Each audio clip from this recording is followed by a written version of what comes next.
We just did a webinar on Facebook pixel marketing for real estate agents, and I'm going to show you the highlights of that webinar and why you want to set this up, which, by the way, is absolutely free. So have you ever gone to a website to purchase something? Let's say it's a pair of shoes, and then you get distracted and you don't place the order. You're like, oh, I got family, I got work, I got life. So you close it down, and then a week later, the next day, you go onto social media, and all of a sudden you start seeing those shoes being advertised to you everywhere. Well, that's done through Meta. And if you've gone to a website and have to agree to those annoying cookie terms, that's what this is. So a Facebook or Meta Pixel is basically a cookie that gets put onto your device. Well, you as a real estate agent, you can actually leverage this technology as well. And it's absolutely free for you to put the pixel on your website. So some examples of how a real estate agent would use the pixel marketing would be like if a person goes to your website and they don't book a time with you, like they're about to book something on your calendar or schedule once, but then they're halfway through and they don't book the call. Or you have a call to action for them to fill in a form to find out what their home is worth or to get a list of properties for sale. And again, they don't follow through and hit the submit button. Well, not all is lost, because if you have the cookie, aka the Meta Pixel on your website, you're going to be able to remarket to those people and capture them again in the future. On top of this, it allows you to create a lookalike audience. And so what Facebook does is it looks at who are the people that are actually going to your website? Who are the people that are in your city that are also looking at real estate for sale?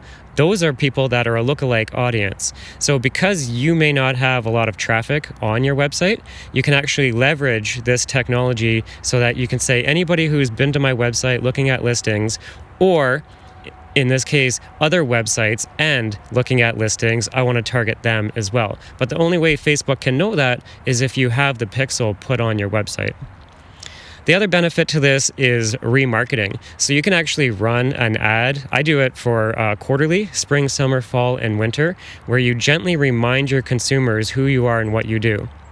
So the problem with touch marketing, where you're doing like an email blast and a newsletter and all this stuff, it's great, you should be doing it, but many people feel like a nuisance and it's like overwhelming.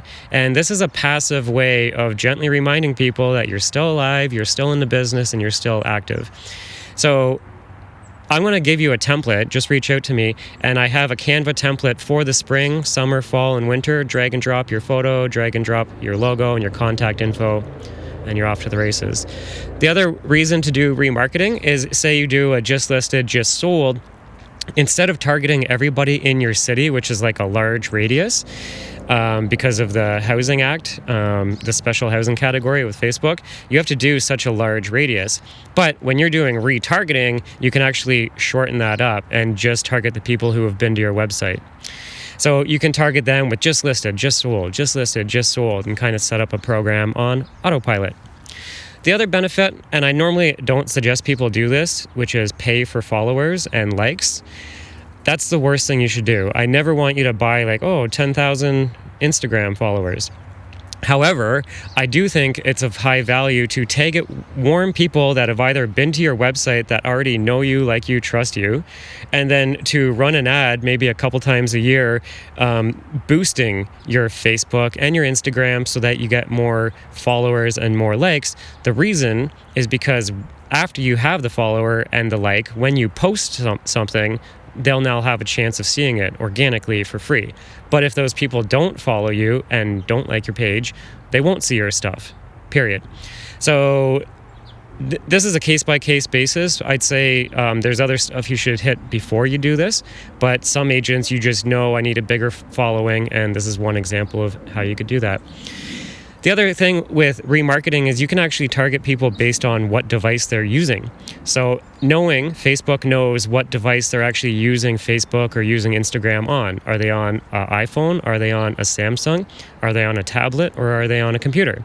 So if it knows that they're on an iPhone or a Samsung, you can actually specific target users who Let me start over. You can specifically target users on their phone so that they download your app if you happen to have an app. Maybe you've got a real estate app or your company provides one for you. Or a podcast. So some of you, a lot of you, actually have a podcast, and you can actually target people who are on that specific device to follow and subscribe to your podcast. Now, list building is the king of all this. So cookies are great, but the problem with a cookie is that it has a short shelf life, like 180 days or something like that. And then what happens is it dries up. So if those people haven't revisited your website, then it's like they get removed from the list.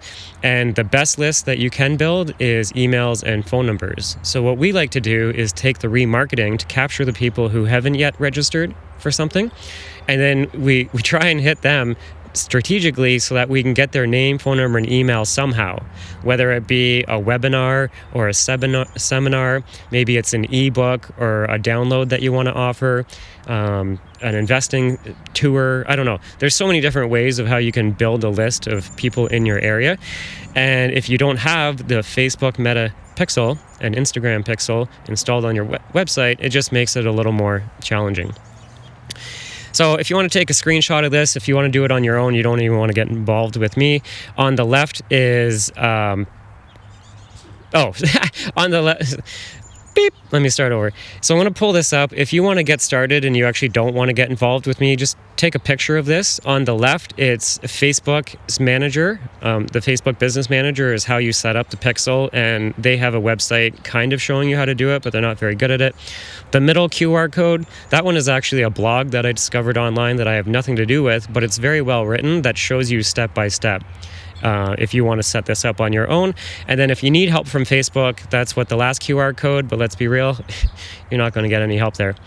Okay, so if you like the idea of spending 1 hour with me and setting up this type of system for you, then just reach out and I'll get you a link to get you involved. And it's a one-time call. It's not reoccurring. It's not a commitment. It's nothing like that.